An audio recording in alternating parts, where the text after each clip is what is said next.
What would you do if the hair you secretly stole from your neighbor started growing inside your house at night? Not in a normal way. I mean growing, crawling, and whispering your name in the dark. In a quiet African village where the river spirits watch everything, there lived a young woman named Amara. She was beautiful, but jealousy lived deep in her heart. Every day she watched her neighbor Nkem, whose long, shining hair reached down her back like a royal crown. People in the village said that hair was not ordinary. They said it carried a blessing from the ancestors. But Amara didn't believe the warnings. One night, when nobody was watching, she stole a few strands. Just a few. She hid them inside a small clay pot under her bed and laughed to herself. "Who will ever know?" she whispered. But 3 nights later, something impossible happened. The pot began moving by itself. When Amara opened it, the hair inside had grown twice its size. The next night, it slithered across the floor like a living snake. And then she heard a voice in the darkness whispering, "Return what is not yours, or I will follow you forever."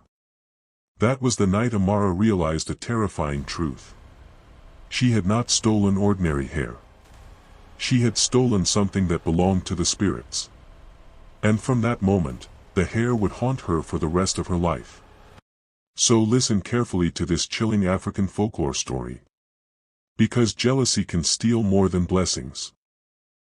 It can steal your peace forever. In the green valley of Yamula village, where tall irako trees whispered secrets to the wind and the river sang ancient songs, people believed that nothing was truly ordinary. Every stone had a spirit, every tree had a memory, and every action carried consequences.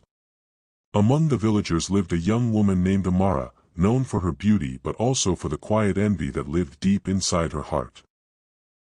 One evening as women gathered beside the river to wash clothes and braid each other's hair, Amara could not stop staring at her neighbor Nkem, whose hair flowed long, thick, and shiny like black silk. The women often praised it. "Nkem's hair is a blessing from the ancestors," one elder would say. Amara forced a smile, but inside her heart jealousy burned like hidden fire.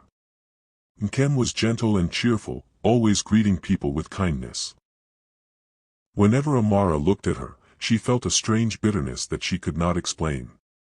Her own hair was short and stubborn, refusing to grow no matter what oil she used. One afternoon, Amara complained to her friend Adiz. "Why is life so unfair?" Amara sighed. "Some people receive everything while others receive nothing." Adiz shrugged. "My sister, be careful with envy. In this village, jealousy can awaken spirits you cannot control." One busy market day, Amara overheard 2 elderly women talking about Nkem's hair. "They say her grandmother made a sacred vow to the river goddess," one whispered. "That is why her hair carries spiritual favor," the other replied. Amara's ears sharpened like a hunter listening for prey. If Nkem's hair truly carried a blessing, she wondered if possessing even a small piece could change her fate. Curiosity pushed Amara to visit Dibia Okoye, the old herbalist who lived near the forest edge. His hut smelled of burning herbs and ancient secrets. "Great Dibia," Amara said softly, "can someone take another person's blessing?" The old man's eyes narrowed. "Blessings are not like yams you steal from a farm," he said slowly. "What belongs to another carries their spirit. Take it, and you may carry their shadow forever." Despite the warning, Amara could not sleep that night. The thought of possessing Nkem's hair haunted her mind like a drumbeat in the dark. "What if I only take a little?" she whispered to herself. "No one would know." A week later, Nkem came to Amara's house to help grind cassava. As they worked together, Nkem laughed freely, unaware of the dark thoughts forming beside her. When Nkem removed her headscarf to cool herself, her long hair cascaded down her back. Amara's eyes widened. The temptation became unbearable. That night after Nkem left, Amara noticed something on the wooden stool, several strands of Nkem's fallen hair. They shone under the moonlight like tiny threads of shadow. Her heart pounded. She quickly gathered the strands and hid them inside a small clay pot beneath her bed. At first nothing happened. Amara felt relief and even pride. Perhaps the spirits do not care, she told herself. But the following morning, when she combed her hair, she heard a faint whisper. "Give it back." She froze. The whisper came again that night while she slept. "Give it back." Amara jumped from her mat, breathing heavily. The room was empty, but the clay pot under her bed rattled softly. Meanwhile Nkem noticed something strange. Each time she combed her hair, it felt lighter. "I feel like a part of me is missing," she told her mother. Her mother frowned. "Sometimes when someone takes what belongs to you, your spirit feels it." Amara's life slowly changed. Each time she walked past mirrors or water reflections, she thought she saw a shadow standing behind her. Her sleep became restless, filled with dreams of long black hair wrapping around her throat. One night she opened the clay pot. The strands of hair inside had grown longer. Amara screamed. Terrified, Amara visited the village elder. "Daughter," the old man said gently, "some things carry spiritual roots. If you disturb them, they grow inside your life like weeds." From that day forward, Amara began hearing footsteps behind her even when she walked alone. When she turned, she sometimes saw strands of hair slithering across the floor like living snakes. She wanted to confess to Nkem, but shame sealed her lips. Each day the whispers became louder. "Return, what is mine?" The hair inside the pot continued growing, filling the container like a living plant. Amara dreamt of a woman rising from the river with flowing hair covering the sky.